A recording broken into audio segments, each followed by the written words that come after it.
আপনি কি জানেন আজকের দিনে আমরা দৈহিক সৌন্দর্যের জন্য ময়ূরকে যেভাবে চিনি একসময় তা দেখতে এর চেয়েও বেশি সুন্দর ছিল এবং যে সাপদেরকে আমরা বর্তমানে দেখে অভ্যস্ত একসময় তাদেরও ছিল হাত পা। হ্যাঁ, তাহলে কেনই বা বর্তমান দৈহিক গঠন এরকম হলো? তাদের কি ছিল তাদের অপরাধ? তবে চলুন এবার তা জেনে নেওয়া যাক।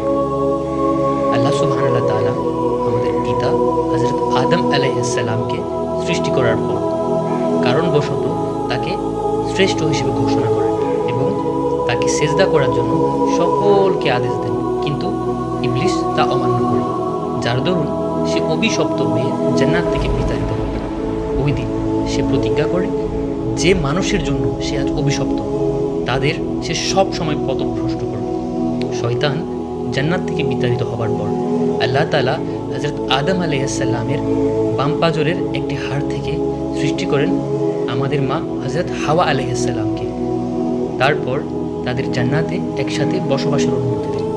তিনি জান্নাতের সকল নিয়ামত উপভোগ করার অনুমতি তাদের দেন, কিন্তু একটি নির্দিষ্ট গাছের ফল আহার করতে নিষেধ করেন। আল্লাহ তাআলার অনুমতি নিয়ে তারা দীর্ঘদিন জান্নাতে থাকতে লাগলেন। শয়তান যখন একথা জানতে পারে তখন সে হযরত আদম ও হাওয়া আলাইহিস সালামকে বিভ্রান্ত করার পরিকল্পনা করে। সে জান্নাতের দরজার কাছে গিয়ে প্রায় ৩০০ বছর অপেক্ষা করে। যদি কেউ বাইরে আসে তাহলে সে তাকে বিভ্রান্ত করে তার মাধ্যমে জান্নাতে ঢুকবে এ আশায়।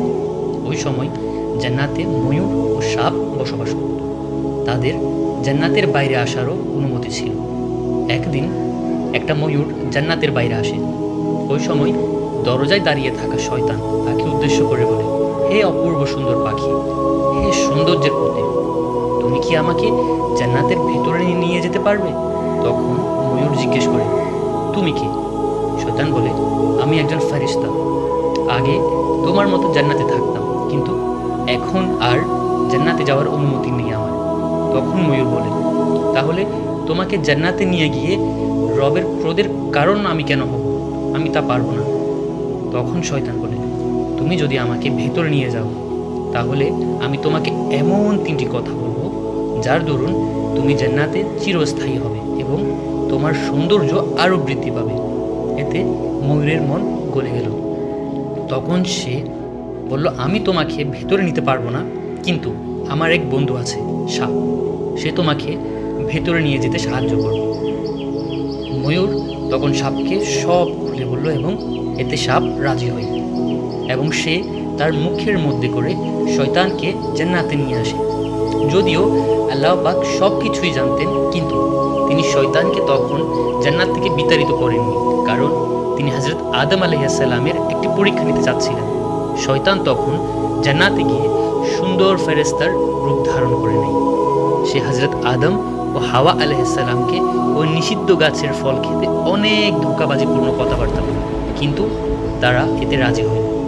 একদিন হযরত আদম আলাইহিস সালাম যখন ঘুমিয়ে পড়েন তখন শয়তান হযরত হাওয়া আলাইহিস সালামকে গিয়ে বলে, তুমি কি জানো কেন আল্লাহ তাআলা তোমাদের ওই গাছের ফল খেতে নিষেধ করেন? কারণ ওই ফল খেলে তোমরা জান্নাতে চিরস্থায়ী হয়ে যাবে, আর এটা তিনি চান না, তাই তিনি তোমাদের নিষেধ করেন। এসব শুনে হযরত হাওয়া আলাইহিস সালাম শয়তানের ধোঁকায় পড়ে যান। তিনি তখন একটা ফল নিয়ে নিজে কিছুটা খান এবং বাকি কিছুটা হযরত আদম আলাইহিস সালামকে অনেকটা জোরাজুরি করে খাওয়ান। ফলস্বরূপ তাদেরকে জান্নাত থেকে আল্লাহ পাক বের করে দেন এবং ফেরেশতাদের আদেশ দেন তাদের পৃথিবীতে নামিয়ে দিতে। ময়ূর এবং সাপ যারা শয়তানকে জান্নাতে নিয়ে আসে তাদেরকেও জান্নাত থেকে বিতাড়িত করা হয়। আল্লাহ তাআলা ময়ূর থেকে তার সৌন্দর্য কেড়ে নেন। আগে ময়ূরের পুরো শরীর সৌন্দর্যমণ্ডিত ছিল, কিন্তু আল্লাহ তাআলা তার অপরাধের ফলে তার পা ও ঠোঁটকে কুৎসিত করে দেন। সাপের মুখ থেকে আগে মেশকের মতো সুঘ্রাণ আসত, কিন্তু শয়তানকে মুখে করে আনার দরুন ওই মুখ থেকে আল্লাহ সুবহানাহু তাআলা সুঘ্রাণ কেড়ে নেন এবং তাতে বিষ রেখে দেন এবং সাপের হাত পা কেড়ে নিয়ে তাকে বুকে ভর দিয়ে চলতে বাধ্য করেন। এবং শয়তান যে পূর্বেও একবার জান্নাত থেকে বিতাড়িত হয়েছিল তাকে আল্লাহ তাআলা পুনরায় জান্নাত থেকে বের করে দেন। আল্লাহ তাআলা আমাদেরকে সর্বদা